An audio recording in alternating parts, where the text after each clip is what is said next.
This is TWiT. I think we should introduce our guest. And Jeff, I'm going to have you do the honors because Nikita Roy is a friend of yours.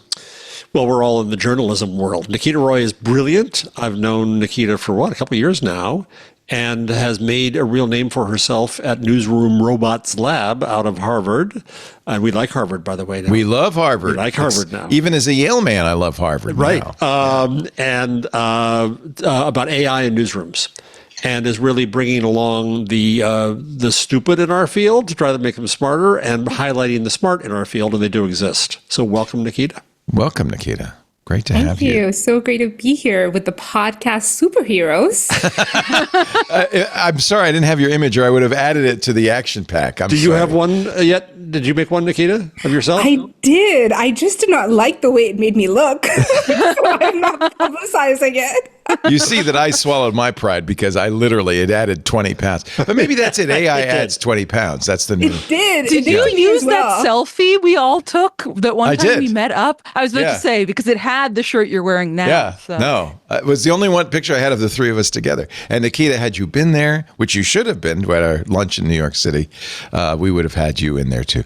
You are the founder and CEO of Newsroom Robots Lab, which is an AI training and advisory firm for media organizations. This was incubated at Harvard. So newsrooms come to you and say, what? How can we integrate AI? Yeah, a lot of the times, just how do we upskill our newsrooms and journalists on AI, but also building products. And so as part of that, we've also worked with a lot of the industry associations on implementing AI programs, one of them being CUNY last year, launching the AI Journalism Lab over there. But in addition to all of that, the part that I really love to, as Jeff was saying, highlight the voices that have been doing great work is on the Newsroom Robots podcast and just research all the innovative ways that AI is being integrated in our newsrooms and ask those hard ethical questions of what it means to be building when we are not very sure what the future is looking like. So Jason and I talked to you about, 6-9 months ago, and a lot has happened since. Yeah. The question I like to ask you is, what's the smartest use you've seen lately? And you don't have to name names, but what's one of the dumbest uses you've seen lately of AI in newsrooms? I can name names. Bloomberg just got dinged for, I don't know how many mistakes there were in the AI generated articles on Bloomberg.com. That's what surprises me. I would think that people would say, oh no, this is a shortcut to a terrible reputation using AI in the newsroom. Mm-hmm. You just don't want to write the articles. Maybe that's the answer. Yeah. What are some good uses? I think the uses is where it augments the work of journalists. And the best use cases right now that I'm seeing are on the investigative journalism side, being able to process information that humans alone wouldn't be able to do. And still, I think one of my favorite examples is from Norway, actually. There's a small newsroom called iTromso. They're about a 25-person newsroom. And Rune Jutterberg, he was actually part of our first AI journalism lab cohort at CUNY last year. And he was talking about how they were able to build an AI system that is able to automatically pull in documents regarding like municipal, city council data and summarize all of these documents for their journalists. And this is all regarding their public housing beat. And this is a beat that is very difficult, and they only have 2 reporters doing that. But once they had this system, which was automatically summarizing all of these PDFs, highlighting if there was anything newsworthy, and then reporters were able to run with it, it cut down their time from about 2 hours every day to just 20 minutes that they were sifting through these documents and finding if there was something newsworthy. And not just that, in their first week of using these tools, they actually had 2 summer interns who were able to break 5 front page stories just with that. And that is like unheard of if like in that particular beat, because you need these veteran reporters. And so I think that was one of those exciting use cases of like making sense of large amounts of information, but now encoding a bit of that journalistic expertise into it. So you were really helping even the younger journalists break stories so that the more veteran, experienced journalists are able to spend a lot more time on deeper investigations. Okay, now the dumb. Give us a dumb or two.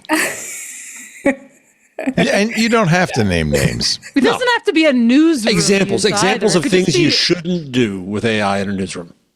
I mean, I think we've seen a lot of them. Don't create articles.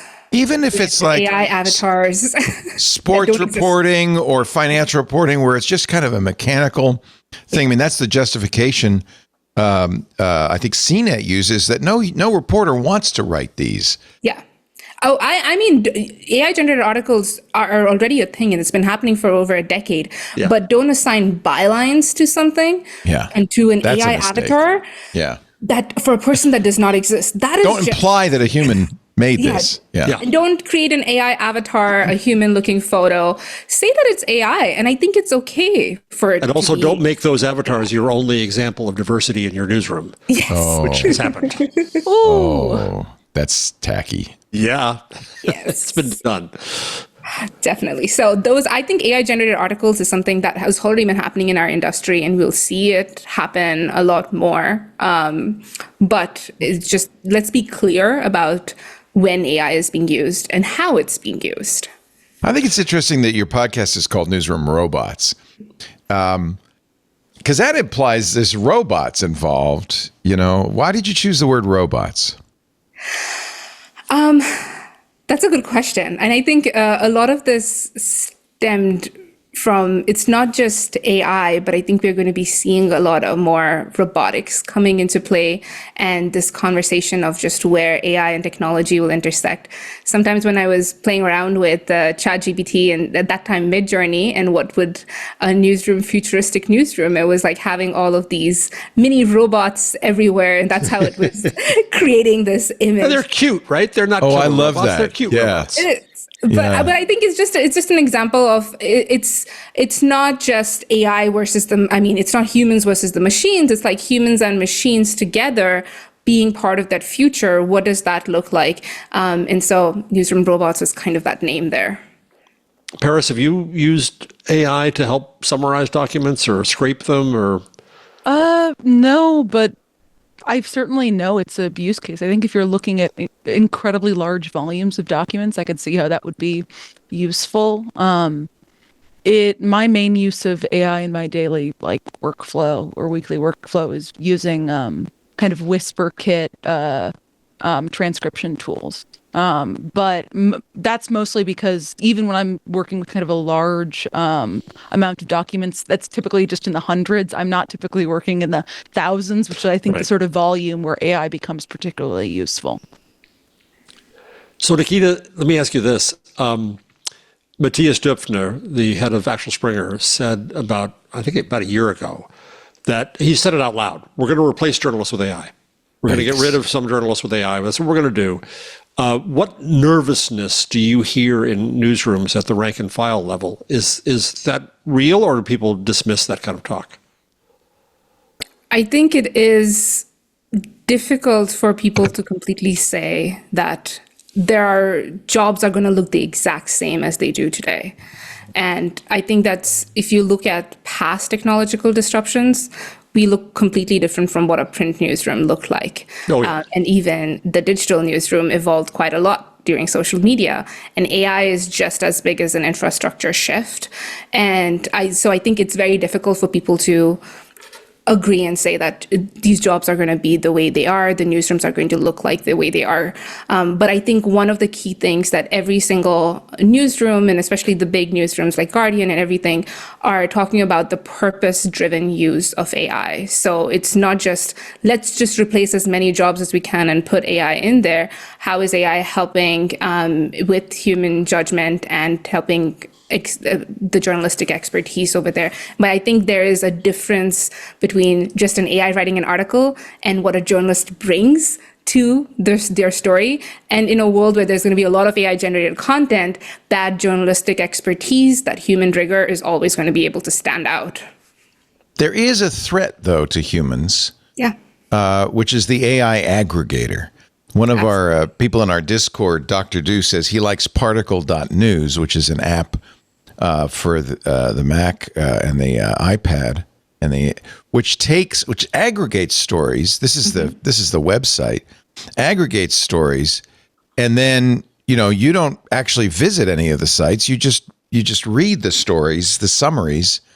That's got to be a threat to newsrooms, isn't it? This is also how you get your news too, right, Leo? You're always Hey, shut up. No. I use a old school RSS newsreader, and then so you'll see you for a while I was trying Perplexity's news summaries, and you probably saw some links in previous shows there, but I found that they were not as good as using an old-fashioned newsreader and going to the original sites. Plus, honestly, I feel guilty if I were using Particle or Perplexity to get news stories. I'm not going to the original sources, and there's a lot of work, as you all know, in generating those stories that doesn't get rewarded now. Yeah, exactly. And I think that's why one of the biggest challenge for newsrooms right now is what is our core value if in a world that machines can just generate facts, summarize events, write at scale. The answer is not just for newsrooms to produce more at scale, Amen. but figuring out what our value is. And I think this is a moment of first principles thinking, like drilling down and saying, if we were inventing journalism today, what would we keep and what would we leave behind? And that is something that was done during the print era. That's something when radios came, again, it was like a first principles moment. It was not just take articles, put them on the radio. It was creating a new form of how media was being distributed and news was being distributed. And I think it's, again, a first principles moment that we have to think about. What is the value of journalism in an AI-powered information ecosystem? Because our threat is not just other newsrooms or other newsrooms using AI. It's tech companies now being able to summarize and having that direct connection with their audience. Well, actually, in the beginning of radio, it was that because the newspapers so objected to radio entering into news that they insisted that radio could have only 2 updates a day, no advertising, and it had to take the news from the newspapers. Wow. Until enough newspaper publishers bought radio stations, they said, oh, we don't like those rules anymore. You can get rid of them. It's actually an interesting point. When I worked in radio news, we did what we called rip and read news. You'd subscribe to a few news services, AP, UPI, Reuters. You'd have teletypes in the newsroom. That was that sound that they would play in the background. Now from the 1010 newsroom. And they called it rip and read because you'd have a ruler and a big lead, graphite pencil. You'd rip the newsprint off the teletype, mark it up a little bit, and then read it. And it really was no different, I guess, than an AI aggregator taking the news services. And it was fair use. We subscribed to the news services, but there wasn't any journalism. But you'd buy a newspaper and you'd do the same thing. Yeah. You had one subscription to the newspaper, but it's the same exact thing. And then a good newsroom, a radio newsroom, would have a reporter or two who would do what they called enterprise stories, where they would go out and look for stories. They would at least go to the city council meeting and report on that. Get a soundbite. Yeah, I mean, my first news, real production news role was blogging at New York Mag's tech blog, where I basically just did 6 aggregation stories a day. And I think that is an aspect of journalism that is absolutely going to continue to be disrupted by AI. If there's no value add, a human to do that. Yeah. I mean, if you're not adding anything of note to the product, then it makes sense that over time companies are going to cut that as an expense. I like this idea, though, Nikita, of going back to rethink from first principles. Well, what is journalism and what do humans add to this? And so what is our job now? And I'd love to know what the answers are. I'm sure you've spent some time thinking about that too, Jeff. Oh, yeah. What is a journalist? What is the role of journalism? I'm very curious. Nikita? And I think this is something we have to quite collectively think of as an industry, because right now all of the questions are, how do we bolt AI onto what we're currently doing? That's the wrong question. Exactly. Yeah. And the question is, again, what is journalism in an AI-powered information ecosystem? And I think the answers to that might be a bit uncomfortable for our industry to hear, because it would mean slightly where AI is giving, being part of that middle layer with their audience, and what that means, if that's a bit of editorial value going away. But for me, journalism at the end of the day really serves, again, the basics of journalism. You're holding power to account. And the next thing is you are helping people make sense of the world around them. That might mean in whatever way possible. So different new formats of how news might be presented to them. The article with a picture and text below it, that was the constraints of the digital era. Well, now in an AI era, well, you can have a chatbot, you can have a conversation with the news. So are there ways in which news can then be personalized for people? But the role of journalism is, in my opinion, it's really like data. We are the people collecting in this real-time processing of information and data that then gets provided to your audience to make sense of that information in however they want it to be. And one of these examples is actually in Germany, the Bavarian Broadcasting. They're a public broadcaster. They have all of their radio, like linear radio format. But what they have done now is really having a sort of personalized regional update, they call it. So you can put in just a location or just log into their web app and it'll pick up your location. And you will get segments of the news that is just tailored to your region. They have taken their same public broadcasting, their linear radio, cut that up based on geolocations so that you can just hear information and news that is about your region. That's one form of personalization that's already happening in radio. So I think we'll see a lot more of that. But at the end of the day, journalism is helping people make sense of that information around them as well, and being able to hold power to account. Your training is as a data scientist, yes? Yes. So I can understand why you'd say, that the backbone of journalism is data. That strikes me as the kind of thing AI can handle quite adequately and be used as a tool to handle data, to go through data, to find connections, to make connections, to surface important things. To me, the journalist, spank me if I'm wrong, Jeff, but to me, the journalist is a storyteller. And because I look at what's happened so radio journalism has changed from what I just described to things like the Serial podcast, where it's a story. You're taking the data, but then you're mixing it or remixing it in a way that it tells a story that's not only compelling, but one hopes informative. So I'm difficult in this. Surprise. I think that this notion, and I write about this in the Gutenberg parenthesis plug, that I think that this notion of storytelling is a power structure. That I'm the storyteller. I get to decide what the story is and who's in it and where it begins and where it ends and who says what. And I think that that's a seductive view of ourselves. And so we think that we are the storytellers. We know how to write. Others people don't know how to write. I think if you go, and I agree very much with Nikita here, if you go to first principles, it's information, but it's not just information. It's connecting people to each other. It's finding out that they have information that they want to share with each other. It's helping them take action in their communities. It's having them be heard in ways that they weren't. It's making strangers less strange. It's all kinds of things like that, that sometimes a story is a useful tool. I don't deny that. But I think that we limit ourselves far too much when we think that we produce this thing called story, which is the problem similarly of producing a thing called content. Because I feel like that leads to us not being able to differentiate ourselves from other people, because content creators are also creating a story. Anybody is able to create a story. AI is able to create a very convincing story right now if you give them a bunch of data points. So where's the human value add, which I think in some places definitely there are feature articles where I'm reading for a particular a journalist's work that I'm very familiar with. You are reading it for their thoughts, the way in which they're putting things together.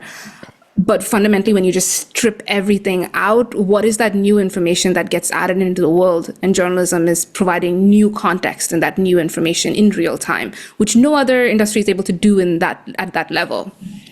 I guess maybe that's what I mean by story. I mean, the way humans understand information, in effect, is taking all that disparate, dry data points and painting a picture with it, which I consider That's maybe what I mean when I say But the tell a myth story. of our we were led to that by the myth of the model that we had before, that we had to tell the entire story in one day, in one article, and that there was an alpha and an omega and a beginning and an end, and it was neat.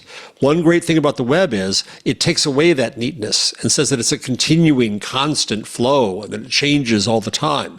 And I think that that's what's the different from a deliverable structured then? story. What is that going to look like to me as a consumer of news? Could be a blog. That we have these things, I think. It could be discussion, it could be lots of things. Could be a conversation that you're able to have with the news that is completely tailored to your level of understanding of a particular topic. That's why Dr. Du likes this particle news, because he can ask questions of it. But that's AI entirely. Yeah, it makes it a queryable database. But the thing, and Nikita and I have talked about this in the past, I think. If you have a place like City Bureau in Chicago has people going out to cover their school board meetings and town meetings, you can bring back all that audio. You can transcribe it. You can then create a queryable database of every school board meeting in Chicago, and say how many of them are banning books, or what are the issues there. So all of that could be done by AI, though. Yes, it can be, and I think it's good because it's more than a journalist could ever do. So then, what does the human add to that? I think it's asking those questions and being able to get that information from people, being able to form that human connection with sources and getting that information. And I'll tell you one example of what we're about to roll out at Newsroom Robots. It looks like a chatbot, and it's a clone of my voice where you can come and ask Nikita, and Nikita's talking back to you about, and it's specifically on AI and journalism, but it's trained on all of the Newsroom Robots podcast episodes, data and insights that I've collected and I've written up, and talks that I've done and trainings that I have done. And you have AI Nikita now you can come to her whenever you're asking anything about AI journalism. So what tools can I use for this particular task to help me with investigations? Or how did Der Spiegel in Germany train their journalists? Or how should I get started with training journalists? Now the delivery of news becomes an AI's job over there. But the human component was I had to be the person, first of all, connecting with these people, figuring out who the right people were to talk about AI, get that information, ask them those questions, and then bring that out. Those are all a bit abstract, but you can see these are all data points that we've collected of how multiple news organizations are training their newsrooms on AI. And then the end thing is you can listen to the podcast, but also you can go and have a conversation with the news in a way. This almost feels like you're turning us on our heads. Now our job is the drones going out there to get the raw material that then the AI is going to generate the news out of. Like, we're the part of the factory that you can't automate. So we get to do the sweeping up. We get to generate the raw data. I always thought the journalist was the person who took the raw data and put it in context and in a story and so that people can understand. You need the reporting. Yeah, you do need the reporting, but I hope we'd be more than just the people going out and getting the raw data to give the machine. I definitely think in different beats, depending on what it is, but you're talking about like hard news stories, for example. Or also for me, the question is just removing ourselves as journalists, what is the best thing for the audience? And for an audience member to be able to understand the information around them, sometimes is in their own language, in a level at which they are able to understand the news, but on trusted and vetted information. And that's one of those ways in which journalism will be able to provide that information. But again, so we're the referees then, kind of. I mean, yes, the trusted and vetted information, because that's where I will go to the New York Times, or I will go to my local Toronto Star newspaper just to be able to, because I trust their reporting, or I trust their data in this case, to give me the accurate information. So that's one of those ways. But everything is evolving, and I think this is the time to be asking those hard questions and thinking about different possibilities to see what things could look like. Paris, one thing for sure, it's not going to look the same. Paris, you're a young journalist. You're getting into the field. You're actually quite successful in the field, but you're in this generation where you're reinventing what journalism is. what is your role? What do you want your role to be? I mean, what do you provide? You're a good investigator, right? I think that. But you wouldn't want the AI to write your story based on your investigations. I mean, no, but I think that part of what figuring out this new era of journalism is going to be about is taking a hard look at what the value add any particular reporter is bringing to their beat, to their newsroom, to the world at large. Like, I think, circling back to what we were talking about before, when I started in this field, aggregation was kind of the name of the game as far as entry-level careers. Every website wanted to have, whenever I remember there was like some new Snapchat or Instagram feature out, and New York Magazine wanted to have clicks, so we'd write up a little 500-word thing on that, and it had to be at least 500 words, because if it wasn't, then it wouldn't get indexed properly by Google News or whatever. I think that is, I mean, it's not even going away. I think that's like almost completely gone. But as a successful journalist in your field, as a mature journalist in your field, what you bring to the table is your sources, your connections, your ability to get people inside a company, for instance, to tell you what's really going on. Yes, that's a machine can't do that. That plus like analytic ability and story sense. Like knowing what questions to ask. Knowing what questions to ask. If I'm looking through 200 pages of documents, I've said this before on the podcast, part of the reason why I don't use AI tools when it's at least a lower, more manageable volume like that is because you never know what small detail you're going to come across that could either be really pertinent for the story you're working on then or for stories down the line. And I think that that's something that is going to be extremely difficult to replicate with AI. And I'd like to say impossible, but of course, nothing's impossible. You're the red string. You're the red string between the pictures. I am definitely the red string between the pictures. That's my one of my favorite things to do. And I think that is where human journalists, are going to remain key. Is I don't think that you're going to have a world where an AI agent is going to be able to write an investigative piece on the finances of Elon Musk, for instance, and the people in his circle. But Nikita, it would be a useful tool to dig into the forensic accounting of that piece, right? Yeah. I mean, certainly if you need to look through a bunch of things or want to be able to quickly query something, AI tools are fantastic for that. I got mocked on Sunday by the TWiT panel because I talked about, this bee thing, which you always mock me for too. And one of the things I said I like about it. He's got a little recording device that's going 24/7, records all of his life. Okay. And then it gives me AI summaries. Okay. And one of the things I said I like about it is it does all my journaling for me. It's basically creating a daily journal. I don't have to do anything with. And the person said, yeah, you wouldn't want to get any insight from writing your daily journal or anything. You wouldn't want to have a moment of self-reflection at the end of the day. No reflection. No. I just want the copy. Keep going. So, Nikita, I'm curious, given the suits against AI companies and given the fear about jobs and given other things, I haven't been in a newsroom enough lately. Is there a hostility to it? Is there a get away from me, devil, you're bringing in my competitor, you're going to ruin us? Does that mood in some quarters of newsrooms? It definitely is. And I think I'm just coming from the International Journalism Festival in Perugia, and I think there was a divide between some people who were just using AI, and I think you could see on the panels itself, everybody was like, here are all of the brilliant and use cases and ways in which we're using AI. And the other side is, don't trust any of these AI companies. And I think a lot of what's been happening is equating what happened with social media to AI. And it's because it's the same social media companies, those platforms that are now coming and saying, here's AI, everyone should be using it, but we've trained it on all of your data. And so people are very against it and just sometimes not wanting to use AI. I've gotten a lot of questions recently about how do you feel like using AI since it's trained on data of journalists and it's unethical, like how can we push for AI?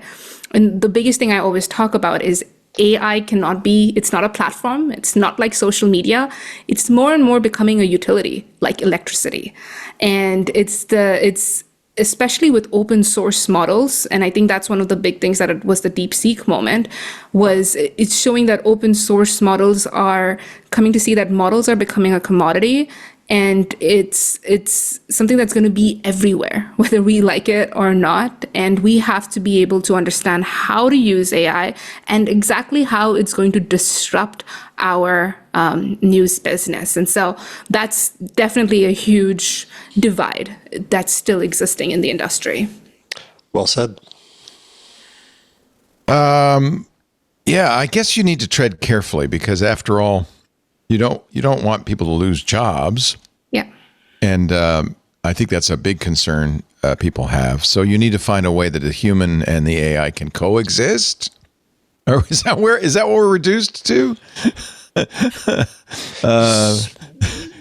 So go ahead. It's again the coexisting part might come. The disruption is in that news distribution process, right? Yeah. We're already seeing that. You're showing Particle. That is a tech company built on top of news journalists' work. And Right. now summarizing that information. Aggregation was already an AI part disrupting the distribution. We'll see a lot more disruptions happening.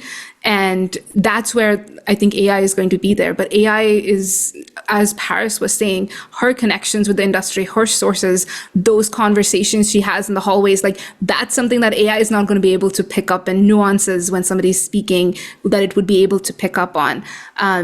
It's going to disrupt that layer and that connection with our audience for sure. So we have to start thinking about that very actively. We also have to examine what we do, and I've said this before. We almost had a moral panic. Hold on. Benito's got his finger hovered. Twitchy finger, is how much money we waste copying each other. And that's the great irony of complaining about AI companies reading and learning from our content, is that so much, Paris, what you had to do in your first job at New York Magazine, right? I'm going to rewrite others. And because we want our own story with our own ad. And if we get rid of that inefficiency in our business and we can find real value, I think that's going to be important. And I do also wonder, I mean, how does this all end? The reason why companies at the time wanted, young interns like me at my first job to be writing up everybody else's stories is because they wanted views on their site of their ads. And as we get further and further into a news ecosystem where digital advertising matters less and less when it comes to the bottom line, or is less and less valuable, what replaces that? How are they going to pay for the AI tools as the prices of these go up and up once these companies need to make money? You also, though, got experience, right? I mean, were they insensitive to the notion that you're learning a trade too, right? And we're going to start you at the bottom? It was a fantastic learning experience. Right. I think that it's something that I had recommended to young journalists for years, and now it's kind of foolish to recommend something like that, 'cause those jobs, it's not they exist, what it but is. not in the same way. Yeah. But it was invaluable as a early career journalist to cut your teeth by trying to pitch 6 stories a day and figuring out what works and doesn't and how to write all of them. Nikita, where do you come down? Fast Company had an article this week. The next big AI shift in media, turning news into a two-way conversation. Where do you come down on this idea? I feel like that they're taking a page from podcasting, where right? It's if you don't have a man and a woman talking about something with suitable interjections, you don't have news. That was actually my prediction for this year. You knew this would happen. Neiman Lab, yeah, that's what I wrote back in December. My Neiman Lab prediction was saying that AI turns news into a conversation. Wow. And just after I wrote this article, Time Magazine had come out with a conversational AI audio piece with their Time Person of the Year articles, where you can talk back and have a conversation with it. And I definitely am a huge proponent of saying that it's going to be conversational, it's spoken, it's very interactive. And the reason is because I've actually personally been doing that a lot.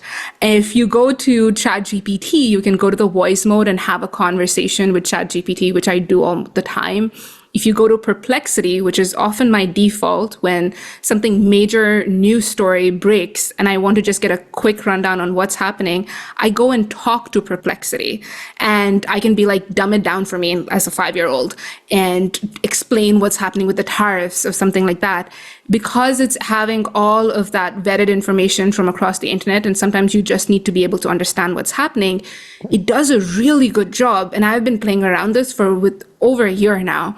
And that's why my first thing in Neiman Lab was like, in 2025, we'll not just read the news, we're going to be talking to it and it will talk back to us. And the biggest reason for that is conversational AI is one of those big breakthroughs that's been happening, where you can talk to it and it can talk back to you. And it's really, really quick. It's really, really fast in the ability to do that. And the biggest thing is it helps the audience, because again, an article is just written in one way and we just assume people are able to understand what's there. And that's a bit misaligned with just the way in which people naturally process and engage with information. Think about like the last time you learned about something really complex. It was about discussions. It was going back and forth and understanding, not just reading one article. That's what conversational AI will allow us to do, and that will benefit our audience at the end of the day.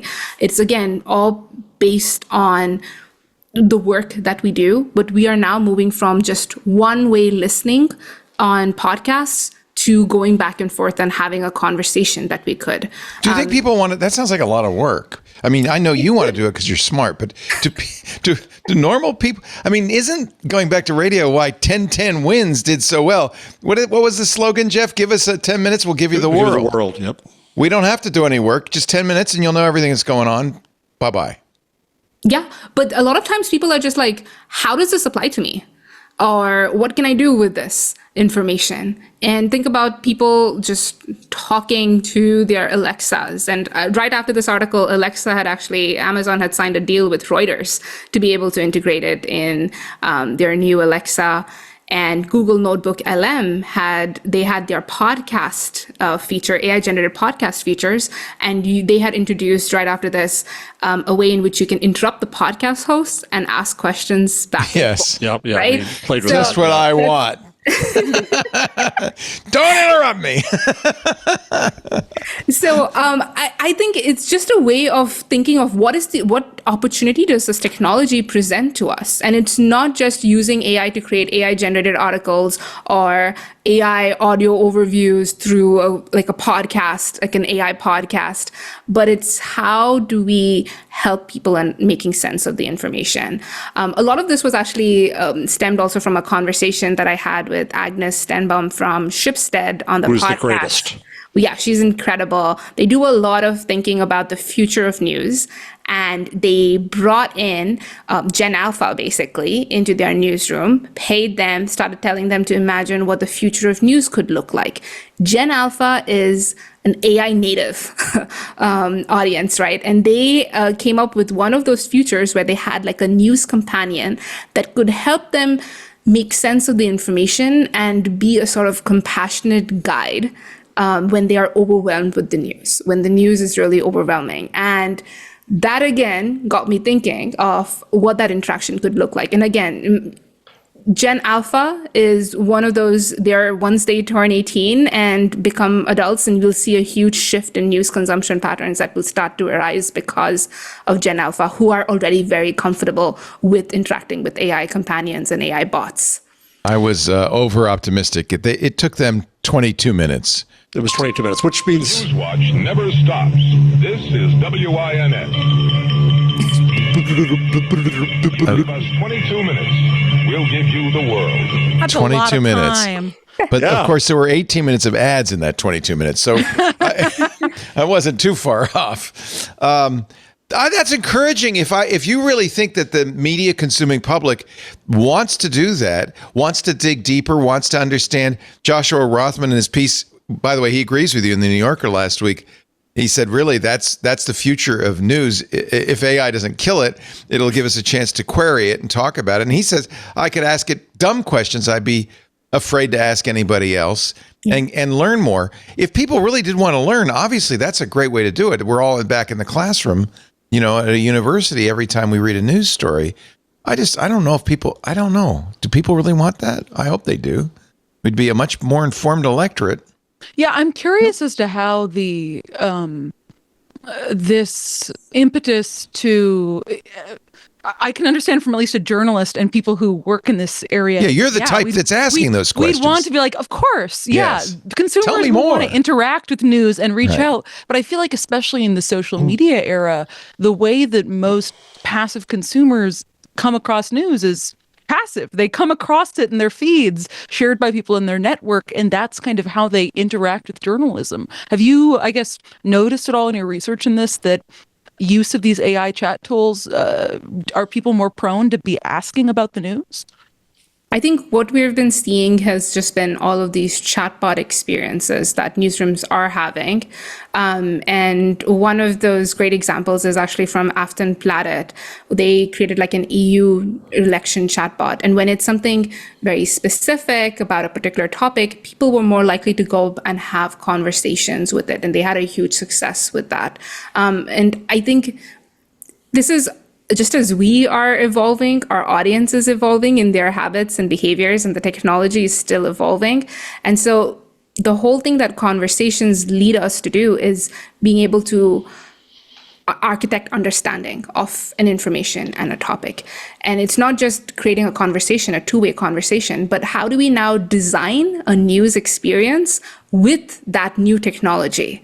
And I think those are those questions that we have to start asking and start evolving and thinking. And I do know of quite a few newsrooms that are currently exploring this particular realm and seeing what can be done, how can it be done. Maybe when you're just saying, this is the news, and you're going and having a conversation, trying to understand how it relates to you. But it's not just going to be a written form, but maybe a more back and forth conversation that you can have. And maybe this is just a premium feature for the more excited, the audience members that are very interested in AI, but it's going to be a habit that we're going to start to see and evolve as AI becomes more like just present around us and this technology is integrated into our lives. Instead of talking to people, because I find people pretty stupid most of the time. So this way I can ask an AI the question that I would otherwise ask the people in my life. And have a conversation with them. I don't know. I feel like we're giving AI a lot more credit. Here I am on this show. I am the AI accelerationist, and I'm now arguing against the use of AI in journalism. So you got me in the turntables. Yeah, the tables have turned. The tables have turned. I think there may be a backlash at some point where we say, okay, we've had enough input from you machines. Now, I'd like to know what the humans think. I think it'll become very valuable because if I respect a particular journalist, a particular person's voice and their opinions and thoughts, I will be more inclined to go and seek that rather than getting an AI version that is completely personalized for me. So there are going to be those opportunities and places where that happens. And I don't think it's going to be just like a monolith way of how people are going to convert. Good. I do think, though, we're social. And so I do think it's not unusual or odd to think that we might want to have conversations with our news sources. I don't know. Maybe that's why I do these shows, because what I do is I put people like you and Paris and Jeff on, and I just sit here and ask questions.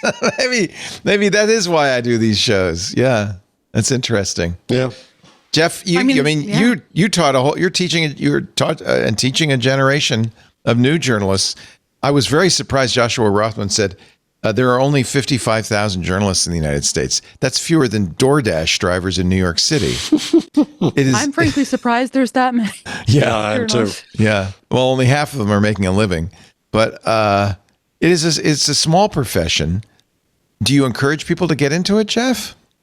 Yeah. If I didn't, I'd be a fraud. Right. Teaching right. now. What are you up to? What I tell them is that it is up. I point to them and I say it is up to you to change journalism. I'm too old. I'm here to help you. And listen to what we tell you and teach you, but question everything we tell you and teach you. Ask why we do this the way we do it, and probably the answer is follow the money. Cliched but true. And rethink the as Nikita said, rethink the fundamentals of where the value of journalism should lie. Rethink our relationship with the public and remake it, rebuild it, redo it. Throw out what we've done wrong. And that's what makes it exciting. You started as a data scientist. What drew you to journalism? Well, when I was doing my master's in data science at Harvard, it was just towards the tail end of COVID. I started a newsroom for the Indian diaspora called the NRI Nation. And so that's how I did, because we had an abundance of information. It was for the Indian diaspora, trying to understand that information, making sense of it. And out of that need, we started that newsroom. And I picked things up along the way in building a newsroom. And that's what drew me to it. And journalism was actually part of my beginning in the undergrad, but I decided I was better in the sciences, and it had a much more job opportunity at the time.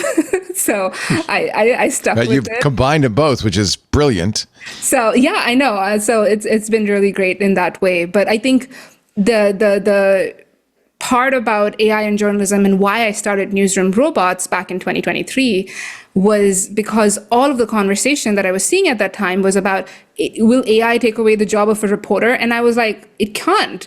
And as a data scientist, and we were actually already using AI within our newsroom and all of the transcription softwares that were happening, these AI tools, ChatGPT, the OpenAI's GPT wasn't new to me. And I was like, it cannot take over the job of a journalist, because what we do is so unique in that value of making sense of information. But AI can help us in a lot of the jobs that are done in a newsroom. And so I wanted to be able to change that conversation and hear actually how people are using AI. And that's how Newsroom Robots started in a way, so we can go beyond the panel discussions of, will AI take away the job of a journalist?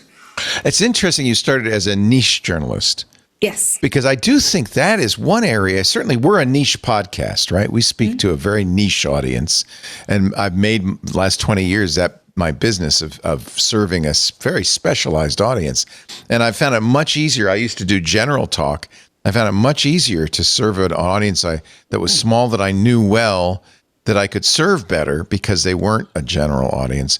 I wonder if in some degree that is also the future of news. And AI would help a lot, because when you get a niche market, it's a smaller market. There's less money to go around. The mass is dead. It's dead, isn't it? Yeah, that's what you've been saying all along. Yeah. Yeah, I think so. I mean, I am still, like, the whole AI and media space that I talk and report on. I think one of the biggest reasons why I'm not afraid AI can take away that part of my job is because my audience trusts me. And you understand them. Yeah. And I have a personal connection with them. I go to all of these conferences. I'm talking to them. They're sharing information with me that they wouldn't be sharing elsewhere. And all of that is because of the trust that I'm able to have, and because of the content that we're putting out there. So I think that niche journalism space is definitely something that is going to thrive because of that direct connection that we're able to create with our audience. And you were smart. You didn't do a Norwegian, diaspora news operation. You focused on something you knew well and understood, and the audience, you could speak to the audience as a peer. Yes. And I think that's smart. Yeah. Yeah. That's an opportunity. Yeah. What happens though in a nation where there's 1,000 niches and no national identity? I feel like that's kind of what's happening today in America. That's where we came from. Oh, he's got the book, ladies and gentlemen. The American Newspaper Directory of 1900, 46 daily newspapers in New York City. This is a more natural state of being than the few and the mass. That was a perversion of society and public discourse. Jeff, I've only worked with you 15 years, and it's finally sinking in. So thank you. All this time you've been telling me this, and I just didn't know it. I finally believe you. I was a Your young man relationship once. can get a permit in some states. We're a common law podcasters. Nikita, thank you. Oh, go ahead. Oh, so I wanted to say about that part, because if everyone's creating a niche journalism aspect, you're having this new system of AI agents coming in, which are able to then pull information from multiple different sources and give you your own personalized briefing. That is something that tech companies are actively working on. So if you go to like ChatGPT Operator, I went to another one called Convergence AI yesterday, and it was like they already had a pre-written prompt. Bring me a story about, summarize the financial news story from both a right and left-leaning news website, include at least one right, one left. And it had this prompt over there that if you hit a paywall, go and take the URL of the article, go to this website, paste it, and you can see the entire article. Oh my God! It told you how to get around the Exactly. And it was like telling that. And then after that, I could just get like a whole personalized news briefing about different stories that it was taking from multiple different websites. And so that's where, again, I'm talking about that news as a data, because if AI now, it becomes mainstream where AI agents are giving you the information, niche journalism is required to bring in more of that, and there would be maybe a new way in which people would be accessing information, not just through websites. This convergence AI is new to me. This is really interesting. But this is an example of They something have over there right, left leaning, unbiased news coverage. Yeah. Yeah. This is an example of something on top of existing models, right? Yes. They probably didn't design their own model. They've added something on top of it, which is what's happening with AI, is this explosion of different uses. So wow. Now I want to try this. How many subscriptions can I have? Ask Lisa. No kidding. I have about 10 different $20 a month AI subscriptions. So you like Perplexity, Nikita? I do like Perplexity. It is definitely one of my top. Perplexity, ChatGPT, and Claude right now. Yeah. And I've been testing out Operator quite a bit in this new one called Manus AI. It's a lot of attention. It's getting a lot of attention. Yeah, exactly. So I've been just testing these things out to see what an agentic future could look like. Oh, there was one thing that I did do with ChatGPT Operator that did give me like a bonus version. I was able to go to ChatGPT Operator. I had a flight that was delayed from Tampa to Toronto, and you get like a bonus. You get $300 coupon if you like a voucher if it's delayed. And so I went to ChatGPT Operator, gave it my reference number and name, and told it, go and figure out how to get the money. Did it get you the money? And it like did everything, and at the end I just had to go and approve it. That's actually a great use. That is. I know, right? And so I'm like, that's how ChatGPT got me $300. Wow. Well, maybe that's the key. I just need to get it to pay for itself. That's all. Yeah. It does a lot of tasks, so it can really help you do a lot of tasks in that way. We live in an interesting world. Nikita, thank you for doing the work you're doing, bringing it to journalism. Great to see you again. Yeah. And thank you, Jeff, for connecting us. Thank you so much. Nikita Roy's podcast is called Newsroom Robots, the AI in Journalism podcast. It's on Substack. What is there a direct link? Newsroomrobots.com. Perfect. And it's available on any podcast platform that you listen to. Nice. Very nice. Learn more about how this all works. Thank you, Nikita. Thank you so much for having me. This was really fun. Really great to have you. Thank you. And we'll move on, but I want to say goodbye and come back soon.